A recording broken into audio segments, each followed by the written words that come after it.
ನಡೆದಿರ್ತಕ್ಕಂಥ ಕಾರಣ ಏನಂತಂದರೆ ಸುಮಾರು ಒಂದು 4-5 ದಿನಗಳಿಂದ ಜಾಲತಾಣದಲ್ಲಿ ಬಹಳ ರೋಚಕವಾಗಿ ಹೋರಾಡುತ್ತಿರುವ ಒಬ್ಬ ನ್ಯಾಯಾಧೀಶರ ವಿಡಿಯೋವನ್ನು ಆ ವಿಡಿಯೋನಲ್ಲಿ ನಡೆದಂಥ ಸನ್ನಿವೇಶಗಳನ್ನು ತಾವೆಲ್ಲರೂ ನೋಡಿದ್ದೀರಿ.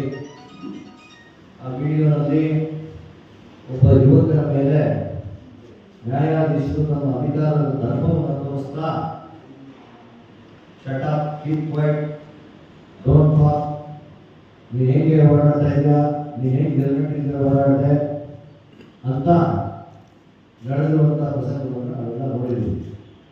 ಇಡೀ ರಾಜ್ಯದಲ್ಲೇ ಒಬ್ಬ ನ್ಯಾಯಾಧೀಶರು ಅಧಿಕಾರದ ದರ್ಪವನ್ನು ಈ ರೀತಿ ಬೆರೀತಾರ, ನ್ಯಾಯಾಧೀಶರಿಗೆ ನಾವು ವರ್ತಿಸ್ತಾರ ಅನ್ನೋ ಒಂದು ದೊಡ್ಡ ಪ್ರಶ್ನೆ ಬಂದಿದೆ.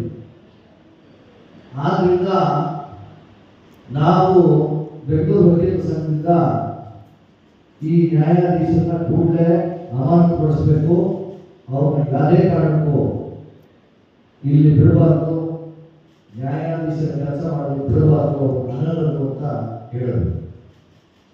ಇದಕ್ಕೆ ಪ್ರತ್ಯುತ್ತರವಾಗಿ ನ್ಯಾಯಾಧೀಶರ ಪರವಾಗಿ ಮಾನವ ವಕೀಲರ ಸಂಘದಲ್ಲಿ ವಕೀಲರು ತಮ್ಮ ಅಹವಾಲುಗಳಿಟ್ಟು ನ್ಯಾಯಾಧೀಶರು ಯಾವ ತಪ್ಪನ್ನು ಮಾಡಿಲ್ಲ, ಇದು ಕೇವಲ ಟ್ಯಾಂಪರ್ಡ್ ವಿಡಿಯೋ, ಸೃಷ್ಟಿತವಾದ ವಿಡಿಯೋ ಅಂತ ಹೇಳಿ ಅವರು ವಾದಿಸ್ತಾ ಇದ್ದಾರೆ. ಈ ದಿನ ಆ ಕೇಸ್ನಲ್ಲಿ ಆ ನ್ಯಾಯಾಧೀಶರನ್ನ ಬಯಸಿಕೊಂಡಂತ ಯುವಕ ವಿನಯ್ ಇದ್ದಾರೆ.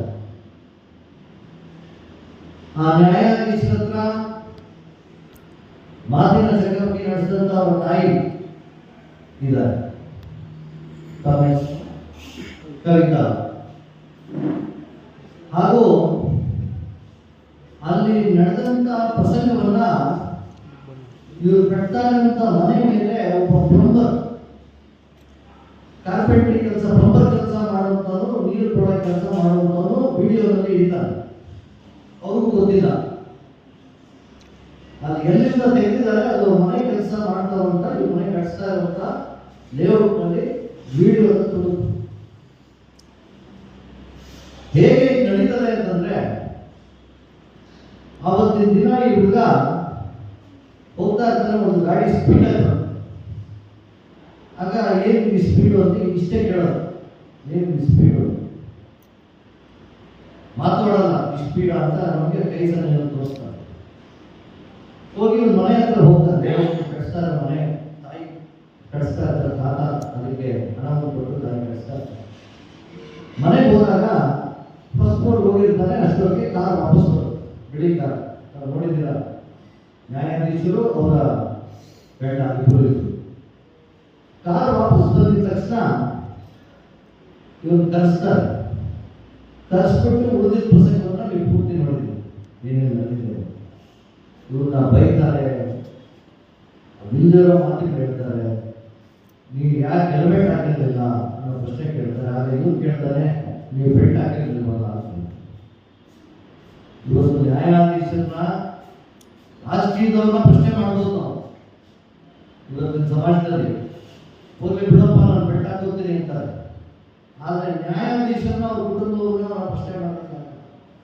ನೀನು ಬೆಲ್ಟ್ ಹಾಕಿಲ್ಲ ಅಂತಂದ್ರೆ ನೀನು ಯಾರು ಕೇಳೋದಕ್ಕೆ ಬೆಲ್ಟ್ ಹಾಕೋದು, ನೀನು ಹೆಲ್ಮೆಟ್ ಹಾಕಿದ್ಯಾ, ಕೇಸ್ ಹಾಕ್ಸ್ತೀವಿ. ಇದಾದ್ಮೇಲೆ ಭಾರಿ ಬೈಕನ್ನ ಸ್ಟೇಷನ್ ಒಳಗಡೆ ಕರ್ಕೊಂಡು, ನೀವು ನೋಡಿದಿಲ್ಲ ಹಿಂದೆ ಕೂರಿಸ್ಕೊಂಡು. ಆದರೆ ಒಂದು ದುರ್ವರ್ತನೆ ಅಥವಾ ಅಧಿಕಾರದ ದರ್ಪ ಏನಂತಂದ್ರೆ, ಅಲ್ಲಿ ಒಬ್ಬ PC ಬರ್ತಾನೆ, ಇವ್ರು ಹೊಡಿತಾರೆ ಯುವಕರಿಗೆ. ಸಾಮಾನ್ಯ ಮನುಷ್ಯರ ಪಾಡನ್ನು ನೋಡಿ ನಮ್ಮ ದೇಶದಲ್ಲಿ, ಅದರಿಂದ ನಮ್ಮ ದೊಡ್ಡ ಭಯ ಕುರಿಯುತ್ತೆ ನಾವು. ಒಬ್ಬ PC ಬಂದು ಅವರ ಮಾರ್ಗದರ್ಶನದಲ್ಲಿ ಇರುವಂತ ಒಬ್ಬ PC ಬಂದು ಇವ್ರನ್ನ ಕಾಪಾಡಬೇಕು. ಸಾರಿ ಕೇಳೋದಕ್ಕೆ ಹೋದ, ಸಾರಿ ನನ್ನ ದಯವಿಟ್ಟು ಬಿಡಿ ಅಂತ ಕೇಳೋದಕ್ಕೆ ಕಾಪಾಡಬೇಕು. ಇದಾದ ನಂತರ ಸ್ಟೇಷನ್ ಕರ್ಕೊಂಡು ಹೋಗ್ತಾರೆ, ಇವನು ಸ್ಪೆಕ್ಸ್ ಎಲ್ಲ ಕಿತ್ತೋಗುತ್ತೆ, ಮಗನ ಸ್ಪೆಕ್ಸ್ ಹೊರಡೋಗಿದೆ, ಪಾಪ ಕಣ್ಣು ಕಾಣಿಸಲ್ಲ ಸ್ಪೆಕ್ಸ್ ಇಲ್ಲದೆ ಇದ್ರೆ ಸ್ಟೇಷನ್ ಕರ್ಕೊಂಡು ಹೋಗ್ತಾರೆ.